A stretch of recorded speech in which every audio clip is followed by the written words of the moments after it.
Hi, and welcome to Author Uncut. I'm your host and author, Patrice Williams Marks. Today I'll be answering questions from my mailbag. But first, if you enjoy my podcast, I'd be grateful if you spread the word by leaving a rating and a review. Author Uncut can be found wherever you enjoy listening to your podcast. I want to thank everyone who's contacted me either by social media or email. This is the first time answering questions from my listeners, so I am very excited. I do respect the privacy of my listeners, however, so I will only be using their first name and last name initial. Okay, ready to go? Here's the first question. It's from Jose Z. The question is, did you want to be a writer as a kid? Well, I never really thought of being a writer as a kid. I just wrote. I wrote at every opportunity. But what I really remember wanting to do as a kid was either be a ballerina, an architect, a home designer, or stewardess. And that's what they called it during the time, not flight attendant. So I did accomplish a few of those.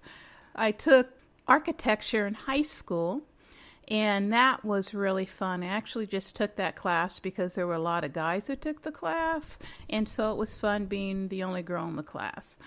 And as far as home decorating, home designer, I'm pretty damn good at it right now, but I just do it for myself.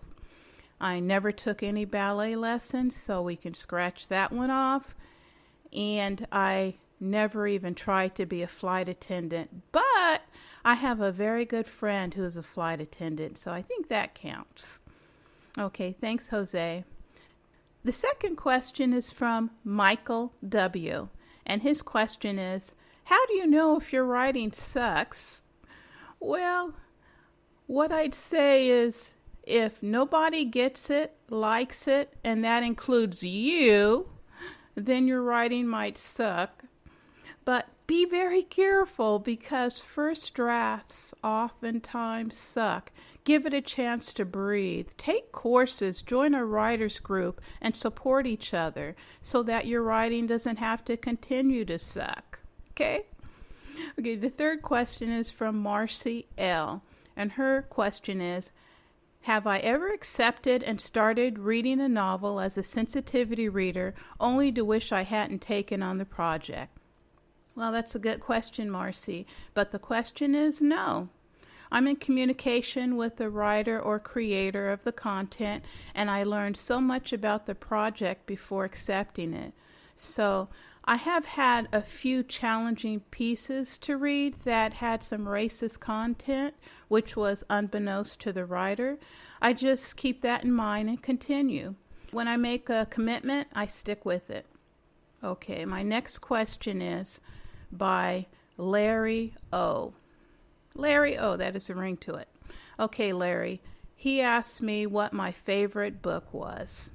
And I have to tell you right now, I've read so many, including some that haven't even been released, that I can't really tell you what my favorite book is right now as an adult. But I have a favorite one as a child.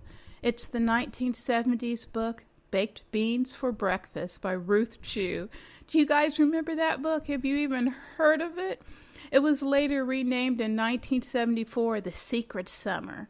But I read it as Baked Beans for Breakfast, and I wish I still had a copy of it because right now if you try to get it, it's like $60, something like that.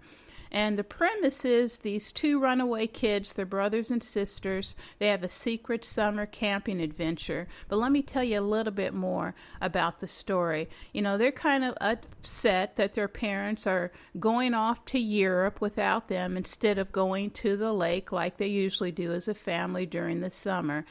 And worse yet, you know, the babysitter that they're stuck with kind of appreciates and loves on the younger siblings and not these two older ones, so they get jealous. So the two of them decide to go to the lake themselves, and they leave a note for the babysitter saying they're going to visit their grandmother.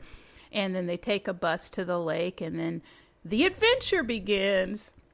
Now, I don't know if I've paraphrased it right, but it's a really warm-hearted story, and it stuck with me. I believe I read it when I was in second grade, and it still holds true today. If you want to read the book for free online through the Open Library, I've included a link in the show notes. So thanks for that question, Larry. Number 5 is from Leslie Z. Leslie Z. I've had 2 people with last names have started with a Z today. That's unusual. But here we go. What are some traps aspiring writers fall into? Oh, this is also a good question. Thanks, Leslie.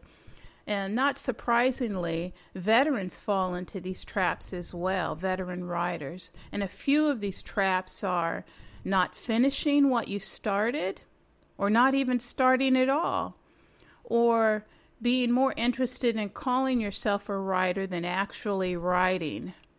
And the final one for me is not tackling it as a serious profession, which includes training and education, so not taking it seriously. So those are some of the traps.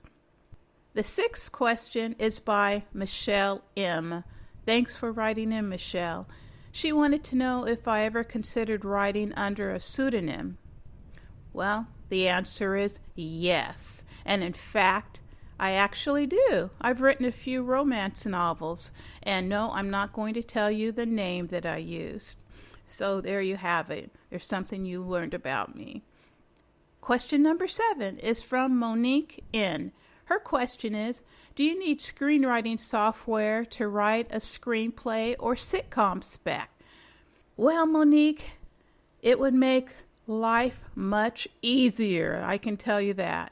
Professionals use Final Cut Pro and Movie Magic as its self-formats, and I personally use Final Cut, but these software programs can run $200-$300, so that's a lot of money. So for those who don't have it, I suggest a free program. It's called Writer Duet, and you can find it at writerduet.com.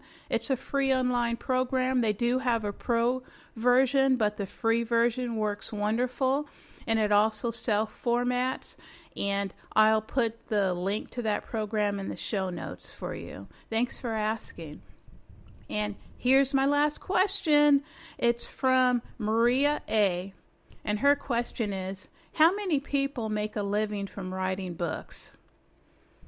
Well, I had to actually look up some stats on this. And the latest report that I found was back from 2015. So I have to use those stats. And it said 1 in 10 writers make a living. A report also found many authors do not earn minimum wage, with 17% being paid nothing in one full year. 17%!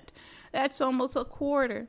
So here's another stat. Only 5% of authors earning 42.3% of all income from professional writers. So there's only a top percentile of authors making big bucks. Sucks, right? The successful authors are serious about their craft, keep at it, have more than just a few books released, and have multiple streams of income stemming from their books. So as an example, for me, I'm a sensitivity reader.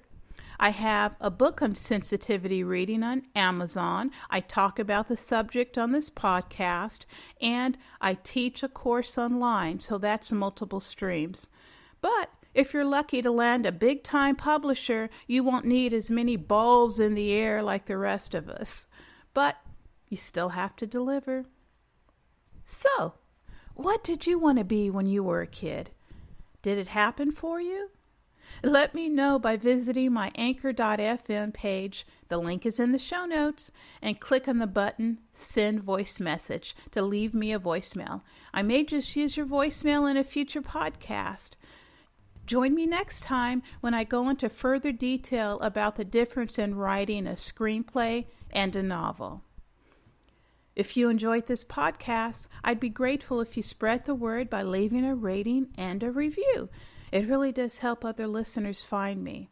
And don't forget to tell your family and friends. Thank you so much. Author Uncut can be found on Apple Podcast, Google Podcast, Spotify, iHeartRadio, and wherever you enjoy listening. Want to suggest a show episode or get in touch? Visit me at authoruncut.com or send me an email at mailbag@patricewilliamsmarks.com. And finally, to join my email list, go to authoruncut.com. Until next time, write on.